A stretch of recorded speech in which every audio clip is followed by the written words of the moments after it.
নমস্কার সবাইকে, কেমন আছেন আপনারা? নতুন একটা ভিডিওতে সবাইকে স্বাগত জানাই।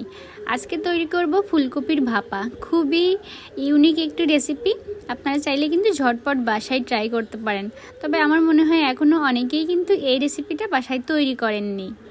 আমি এখানে কিছু কাঁচা পাকা টমেটো নিয়েছি। আপনারা চাইলে কিন্তু একদম পাকা টমেটো দিতে পারেন। ভালোভাবে ব্লেন্ড করে নিলাম। এরপর জিরা, গরম মশলা, ধনিয়া এবং কিছু কাঁচা লঙ্কা দিয়ে প্রথমে হালকা একটু ব্লেন্ড করে নিয়েছি। তারপর কয়েকটা শুকনো লঙ্কা দিয়ে আবার ভালোভাবে ব্লেন্ড করে নিলাম। মিক্সিটা ধুয়ে একটু জল ছিল, সেটাও দিয়ে দিয়েছি।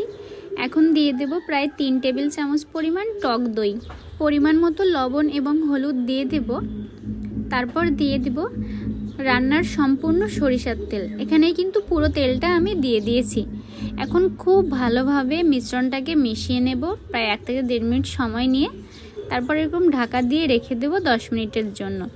এদিকে চুলায় আমি একটা কড়াই বসিয়ে দিয়েছি। অল্প পরিমাণ তেল দিলাম, একটু গরম করেই তার ভিতরে ফুলকপিগুলো দিয়ে দিয়েছি। এখন অল্প পরিমাণ লবণ এবং হলুদ দিয়ে বেশ কিছুটা সময় ধরে ভাপিয়ে নিয়ে ফুলকপিগুলোকে আমি হালকা ভাজি করে নেব। যেহেতু মশলায় আমি আগে থেকেই পরিমাণ মতো লবণ হলুদ দিয়ে দিয়েছিলাম, তাই ভাজির ক্ষেত্রে অল্প পরিমাণেই দিয়েছি।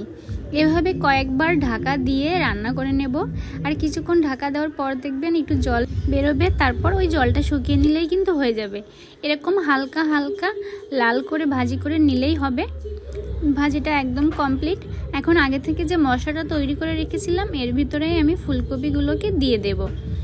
এভাবে আপনারা বাসায় একবার ট্রাই করে দেখবেন। খুবই ইউনিক একটি রেসিপি আর খেতে কিন্তু বেশ টেস্টি হয়। তো ফুলকপিগুলোকে আমি দিয়ে দিয়েছি। এবার খুন্তি দিয়ে খুব ভালোভাবে মিশিয়ে নেব মশলার সঙ্গে। ভালোভাবে মিশিয়ে নেওয়ার পর একটা আলাদা পাত্রে উঠিয়ে নিতে হবে।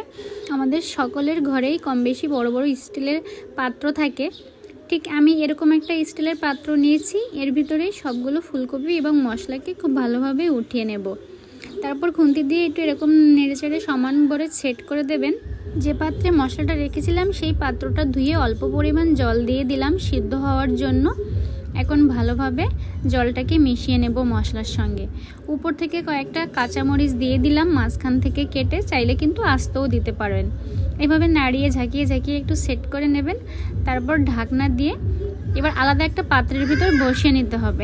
আমি রাইস কুকারে এরকম একটা ডিশ নিয়েছি, তার ভিতরে কিছুটা জল দিলাম আর এরকম একটা স্ট্যান্ড দিয়ে দিয়েছি। জলের পরিমাণটা অবশ্যই বুঝে শুনে দিতে হবে, যেন এই যে স্টিলের বাটিটা দিলাম এর মুখের কাছাকাছি না চলে আসে। জাস্ট মাঝ বরাবর জলটা থাকবে, সেইভাবে জলের পরিমাণটা দিতে হবে। তারপর ঢাকনা দিয়ে আমি এখানে হাই হিটে রান্না করে নেব 30 থেকে 35 মিনিটের মতো। তাহলেই কিন্তু ফুলকপিটা খুব ভালোভাবে সিদ্ধ হয়ে যাবে। যাদের বাসায় ছোট বাবু আছে তারাই বোঝেন আসলে ভিডিওতে ভয়েস ওভার দেওয়াটা কতটা কষ্টের। চারপাশের এত এত শব্দ, তার উপরে আবার যখনই ভয়েস দিতে যাই বাবাই শোনা চলে আসে। যাই হোক, আমি এখানে প্রায় 30 থেকে 35 মিনিটের মতো ভালোভাবে রান্না করে নিয়েছি। তারপর ঢাকা দিয়ে আরও প্রায় 8-10 মিনিট রেখে দিয়েছিলাম ঠান্ডা হওয়ার জন্য। এখন ঠান্ডা হয়ে গেছে, এবার খুলে নিলাম। দেখুন কতটা সুন্দর হয়েছে। একটা চামচ দিয়ে এভাবে একটু নেড়ে চেড়ে নেব। তারপর এখানে আমি কিছুটা ভাজা গরম মশলা অ্যাড করে দেব। তাহলে সুন্দর একটা ফ্লেভার আসবে এবং স্বাদটাও অনেক গুণ বেড়ে যাবে। এভাবে একবার বাসায় ফুলকপি ভাপা তৈরি করে দেখুন, সবাই বারবার খেতে চাইবে। আর এই শীতের দিনে কিন্তু যে কোনো সবজি অনেক বেশি টেস্ট লাগে, আর ফুলকপির স্বাদ তো অনেক গুণ বেশি। তাহলে বাসায় একবার অবশ্যই ট্রাই করবেন। আজকের মতো এখানেই শেষ করছি। সবাই অনেক অনেক ভালো থাকবেন। ধন্যবাদ।